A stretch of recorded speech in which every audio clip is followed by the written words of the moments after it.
Viimase asjana selles peatükis räägime natukene lahtrite sisu kustutamisest. Siin võib küll mõelda, et mis siin siis keerulist on, et muudku märgin ära ja klõpsan võib-olla delete klahvile ja ongi kustutatud, aga mõned niisugused erisused ja töövõtted siin sellegi poolest on.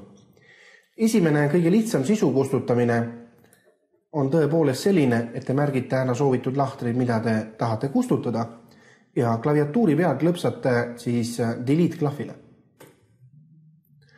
Mida siin tasub jälgida on see, et kustutati siis ainult sisu ja ei kustutatud lahtriga seonduvat vormindust. Võtan selle sammu tagasi.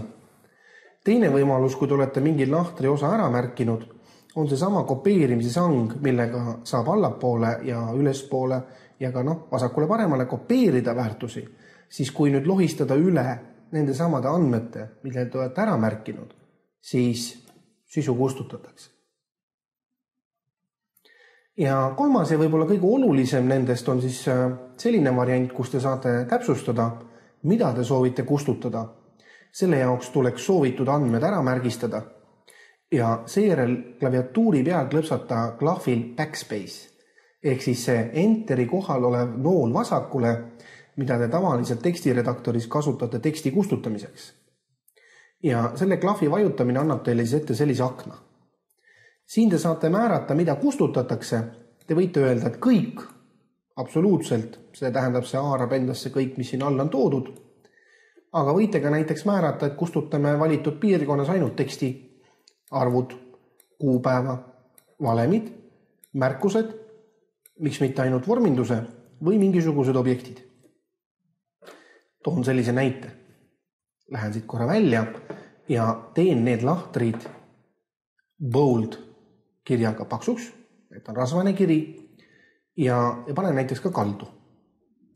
Ja nüüd ma märgin need lahtrid veel kord uuesti ära ja ma soovin kustutada ainult vormindust. Siis peale seda, kui ma olen vajutanud backspace klahvi ja avaneb mulle kustutamise aken, siis siin ma jätan linnukese ainult valikule vormindus. Ja seejärel sobib. Ja näete, mis juhtus? Vormindus on läinud, aga väärtused on alles. Või selle sama ala kohta klõpsan veel kord kustuta noolele ja ütlen, et kustutame ainult arvud.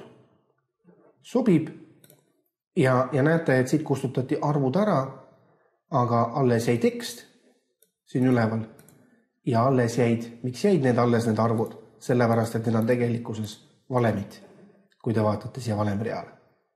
Nii et sellised võimalused sisu kustutamiseks.